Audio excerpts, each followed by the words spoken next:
lisez. Vous n'imaginez pas le plaisir que ça va vous procurer.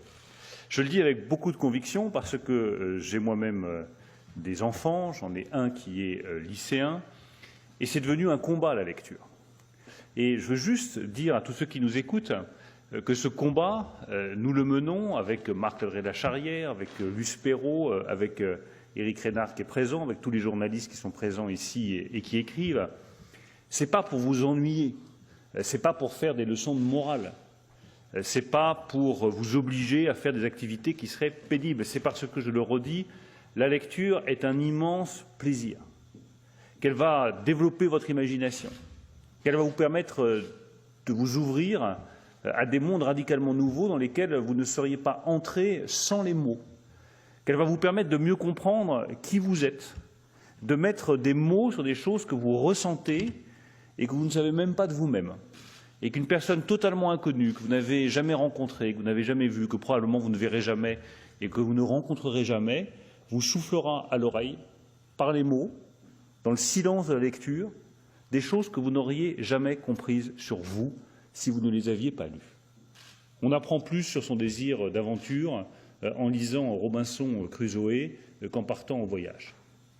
On apprend plus sur le désir et la jalousie qui peut animer le désir et qui est souvent à la base du désir, en lisant Albertine retrouvée ou La prisonnière, qu'en en faisant soi-même l'expérience. Et quand on souffre soi-même de jalousie parce qu'on aime quelqu'un qui ne vous aime pas ou qui est aimé par quelqu'un d'autre, eh bien, il suffit de lire Proust pour comprendre ce que c'est que ce sentiment, de mettre des mots dessus, et ces mots vont vous apaiser.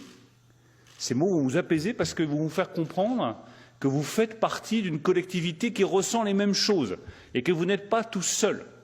Et c'est ça la singularité de la lecture. C'est que c'est une activité solitaire qui vous ouvre au reste du monde.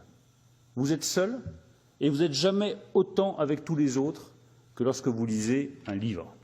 Donc je le redis à tous ceux qui nous écoutent, à tous les jeunes qui nous écoutent, lisez, arrachez-vous aux écrans. Arrachez-vous aux écrans. Les écrans vous dévorent, la lecture vous nourrit. C'est toute la différence. Les écrans vous vident, les livres vous remplissent. C'est toute la différence.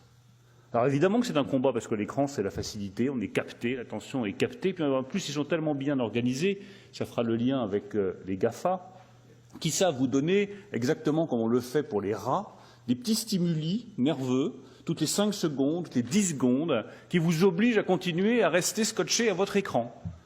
Mais malheureusement, ce n'est pas ça qui vous permettra de développer votre liberté. Et je termine par là parce que c'est aussi une conviction très forte chez moi.